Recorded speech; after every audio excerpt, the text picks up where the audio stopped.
All right, Jeff, let's talk some basketball and bring on Delaware Blue Coats head coach Coby Karl. Coach Karl, how you doing today? Doing well. Doing well. We're entering into the All-Star break, and we got a win last night. So, in terms of basketball life, those are good things. Well, it seems like basketball has been life for you. We'll ask you about some of the games on the court, but you're a guy with a fascinating journey yourself. Your journey's taken you from Sonic's ball boy to Boise State walk-on, undrafted NBA player to overseas. Can you talk about what it was like to grow up around the NBA and sort of how that helped shape you to the coach you are now? Yeah, absolutely. Do you guys have kids? I do. Yes, Jeff does too. Jeff coached his kid in Yeah, I mean, sports. yeah. So it's I have two kids, a 7-year-old daughter and a 5-year-old daughter, and my wife and I, raising them, it's like we get to create their reality, right, to a certain extent. Um, and so it's all I knew. That was my reality, right? Is we were just that's what we did. We traveled. I moved like 20 times before I was 18. So we were in and out of places, but we always had, my mom, my dad, and my sister. And we'd find new houses, new apartments, new schools, new friends. Had some family, but go to games, go to my dad's practices on the weekends. Go to shoot arounds. Once I got old enough to be I guess listen a little bit. I was able to be a ball boy, and the Sonics equipment manager was quoted saying that I was his worst ball boy ever. Um, What and, what and what could you do as a ball boy to make you the worst ever? I did nothing. That was the problem, Jeff. Yeah, no, I was like I was mischievous. So I would come with my dad. So he would come early, but I want to get there when everyone else would get there. I didn't have, there weren't the same rules for me. So I understood. And then, I would do basically what I wanted to do. I'd go rebound for guys. And if it was, I go rebound for the other team, if I wanted to, or, so it was a good learning experience because I was definitely not coachable. So it's helped me to today. But growing up in that culture, I work with a personal coach, psychologist as well. And it's literally, she always says it's in my blood. So it's like all I know. You talk about 10,000 hours, like an apprenticeship type of thing is like I was in coaches meetings before I ever was in a basketball practice as a player. So it's just who I became and what I've grown up around. And there's good things and bad things, just like anything. So as a dad who coached my kid for years and watched him roll his eyes time after time, Jeff, you didn't have the success Absolutely. that his dad had as a coach. I'd just like to I point that I know I'm getting there. We know I was bad yeah. at it. So when you started to play, did Dad actually coach your games, and what was that like? And if he didn't coach your games, what was it like? Was he able to sit on the sidelines quietly? Yeah, so great question. I think he was a master. Like I credit him with like my past, obviously for my life, like upbringing, but also he did not coach me, and he was very very disciplined and had a lot of restraint in terms of he would only coach me if I asked him to. So like he was very very stoic in a lot of ways, when he was around. But he just wanted to say, like the conversations we had were basically like, listen to your coach. They're there to coach you, and it was a great lesson for me to learn because I think it's important as a coach and as a parent, as my wife and I journey into this adventure of youth sports, is like our kids are there to learn from that coach. They're not there to learn from us. They're going to learn from us on a daily basis, and we can have conversations after and be their support system. So I fell in love with the game. I fell in love with the team. I fell in love with like the community of a team and the journey that they go on and the ups and downs, because I was part of that. I was a ball boy. I was in the locker room. I would go on the road, in the playoffs with the team, and it's like you're in the den. You're there, and that's what I fell in love with, not not the practices or whatnot. So, as I got older and started to realize I had to get, up my skills, that's when I fell in love with the process of growth, the process of work, putting in that work on your body and putting in that work with your skills, and then having opportunities to compete against other athletes. You've said that you were a late bloomer. You didn't have any D1 scholarships. You ended up going to Boise State, which I found was interesting. You said you guys always went back to Iowa every time between jobs with your dad. Is that what happened? You were familiar with it? Yeah, so not Iowa, but Idaho, close. Or Idaho. See, Jeff Yeah. Jeff calls me out too when I mess up words that I know I'm going to have right, and then I screw them up. So I appreciate you correcting me there. Yeah, Right. it happens to all of us. And I'm guessing you guys are East Coasters, so Idaho's a long ways away. I'm guessing you've never been. No, I go every year. Yeah. Well, Jeff good, actually because does it's a go. He beautiful loves it out state. there. McCall, if you've never been 3 hours north, McCall, Idaho is one of the most beautiful places I've ever been. All right, so my mother grew up in that area. So her father grew up there. So like we had, that was where we'd go back whenever he got fired. And you saying McCall, that's where we had a summer house. So that was where we'd always go. I went to I went to elementary school in McCall, Idaho. Asked my wife to marry me in McCall, Idaho. We got married in McCall, Idaho. So that's been like my truly like only home. And the best man at my wedding was my cousin who still lives in Boise, Idaho. That was really the only consistency in our lives was my mom's family side of the family, where we'd go home every summer. We'd have that summer house in McCall, and so that was always kind of the only roots that I had in life, and we still have a house there in Boise today. So you spent time at Boise State.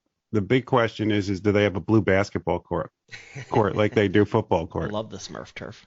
No, we got neglected a little bit in terms of we weren't the program that the football program created and developed and has become to today. The basketball program is actually picking it up now. Leon Rice has done an incredible job with it, but no, we didn't have the blue court. I don't think it would make the same impact, right? The blue turf is pretty special. Gene Blainmeyer was the AD at the time, and he was a creative mind. And obviously, that was one of the first things I remember because my mom, being from Idaho, they'd be on ESPN, and it would stand out, and they would always point it out to me. So that was pretty cool. Going to Boise State, we would train on the blue turf. We'd go out and do our conditioning and agility drills and be able to go throw some routes every once in a while if we had some free time. It seemed like a great place to go to college, but you also had challenges while you were there. What was it like to go through the battle that you went with thyroid cancer while you were in college? Yeah, it's one of those things. Like I was just talking another day, the superpower that my dad gave us is like this ability to ignore and like avoid. So it was one of those things, like I compartmentalized it where when I heard about it, obviously it was scary, but once the doctor told me, all right, it's not a high risk cancer, I was like, oh, okay. Like, only 10% death rate or 5%, it's like, I was like, okay, then let's just take care of it, get it done with, and get back to playing basketball. I was so focused on basketball and my career and finishing school that it really wasn't as scary as it can be. My dad encountered cancer later in his life with the throat, where like that's the real stuff. My wife's mother passed away from cancer. Like there's these things. So in some weird way, it wasn't as scary as you'd think it would be. It was more of just a road bump, or yeah, but it was a little frustrating the second time because I got it, I think my junior year, and then my senior year, I was still having tests just to monitor it, and they said they didn't like the levels that it was at, so they're going to have to go back in and have another surgery. So that one was scary, because then my mind started thinking about, well, is this really, they said it wasn't a big deal, but now I have to go get another surgery. So that's when it got a little more scary, more real. But overall, it truly wasn't as bad, other than I have to take 2 little pills every morning to replace my thyroid hormone. So you overcome these health challenges, these recruiting challenges. You end up making it to the NBA, though undrafted, play on multiple teams, play in the D League, play overseas. How was your own journey playing with those different teams, understanding the struggles and successes of young athletes? Helped you to relate to these guys now that you're coaching them as they chase their goal? Well, I tell our guys all the time, and I think I got this. My dad has this levity to him, self-deprecation that I learned, and it's like they're so much better than I was as a player. Like, I think a lot of these guys had so much more skill and ability than I did. Granted, I was a good player, but it was like I did it cerebrally, like with the nuance of the game that I learned from these great coaches that I was around, including my father. And but I failed in a lot of ways on the mental side of it. I didn't think I had I was very physically tough, and I wasn't really scared of any conflict. But in terms of like holding myself accountable on the court, and holding myself accountable as a teammate and as a leader, I wasn't very good at those things. So I think it gave me great experience to be able to go through those things and now reflect on them and continue to grow as a husband, as a father, and as a coach and as a person, because I can, I relate to these frustrations that they go through, and I see, like, we have guys on our team that are absolutely NBA players, and they're right. But it doesn't matter, right? It's like life isn't fair. It doesn't matter if you have the same abilities. It's about, circumstance. It's about timing. It's about being prepared, and it's about doing your best on a daily basis. And like, that's the obstacle. It's not about, right or wrong, or I'm better, or comparison. Comparison is a thief of joy, and that's something I failed at in my career. So, I'm happy to have the opportunity to coach these guys and help them through. Sometimes it is frustrating for me too, because I love them so much, and I've seen their growth, and I've seen their perseverance, and I've seen their struggle. So sometimes it does frustrate me, but like, I am learning that I need to, lead in a way of trying to get them through that, because you just never know how close it is. Well, and that's the thing. I mean, we're in an interesting time, and so you're set to coach a group of guys who are moving back and forth between your team and the Sixers. What is it like? What is the benefit of that, and what is the struggle that you go through with regard to consistency when you're seeing them bounce back and forth between your team and the Sixers? It really depends on the individual, where they are in their career, where they are in their life, even where they are, like in their personal life. It's like, so we're all kind of going through multiple journeys at the same time. And we all learn differently. We all react differently to different situations. And so, like, a guy like Jaden Springer, I think Jaden is a great example. Like, he has this really unique learning style where it's very, like, detail oriented, but it takes him time. Like, he sees it. He's got to, like, feel it out, and he can really do a lot of special things.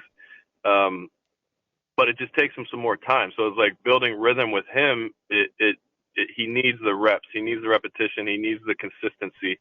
Whereas like a Paul Reed, he was in a situation where he has this eagerness about him where like he's willing to do anything. Like, and he's almost like scatterbrained, because he'll try to do anything. And so like him, it's like really about just like creating this really singular focus and teaching him, like, hey, let's take care of one thing at a time. And as long as we can have him, for whatever, for the amount of time 3 or 4 games where we can figure out what that focus needs to be. He understands what the focus is. We can practice it for a couple of days, and we can talk to his teammates about holding him accountable to some of these things that we're trying to get better at. Then, that's all he needs. And then you can go see him have success at the next level for a couple of games, and then maybe he needs to come back and get a tune-up. But so it's really dependent on each player's personality and style and where they are in their career. And but that's what makes coaching fun. We've seen you have that success regardless of who's on the court, winning the Winter Showcase Cup and then getting to come back home to where you get to play in your arena. You're 10-5, third in the East right now. Talk about what the experience has been like on the court this season for you guys. I mean, I'm getting goosebumps just thinking about it because it's such an honor, and we have this opportunity now to get away from it for a couple of days. It's been an honor. It's been a ridiculously difficult journey because of the ups and downs that we've incurred. But it's the first time I've ever won a championship with a group as a leader of a group.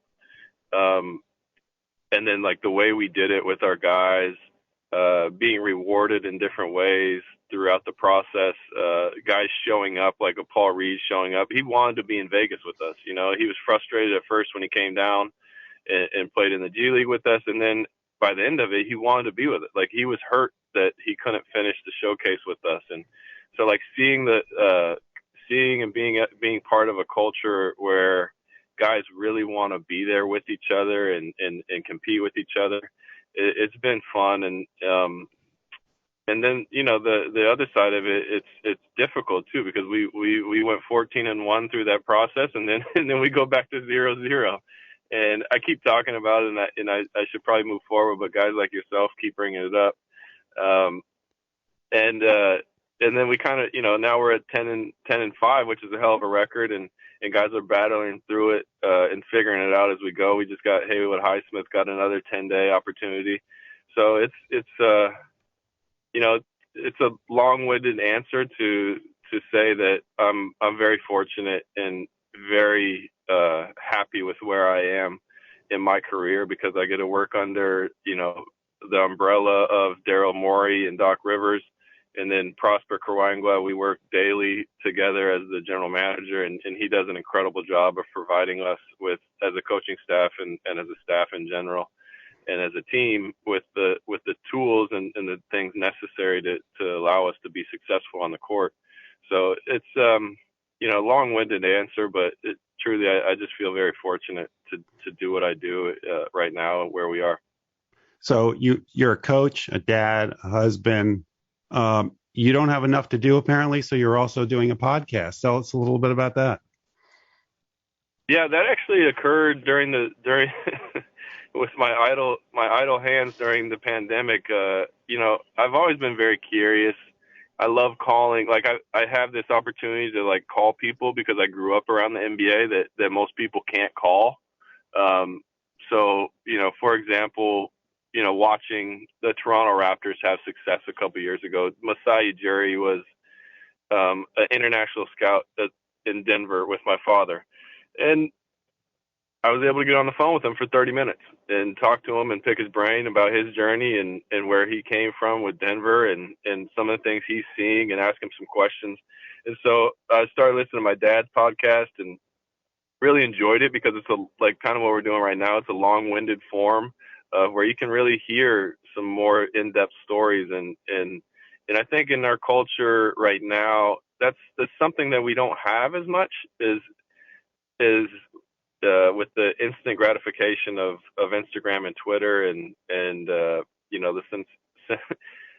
sensational nature of news right now. It's like everything is really, really reactive and kind of emotional. And it was just really fun for me to listen to my father's podcast. And I started talking to his co-host who had me on their podcast, and we started talking like, what are some other ways, because of the business that I'm in, I'm going to get fired eventually. And what are some other ways that maybe we could make some money or create some momentum in a way that I could provide for my family. And that was what we came up with, was like, well, I got to talk to all these people. All the people we had on our podcast are people that I've had conversations with in the past.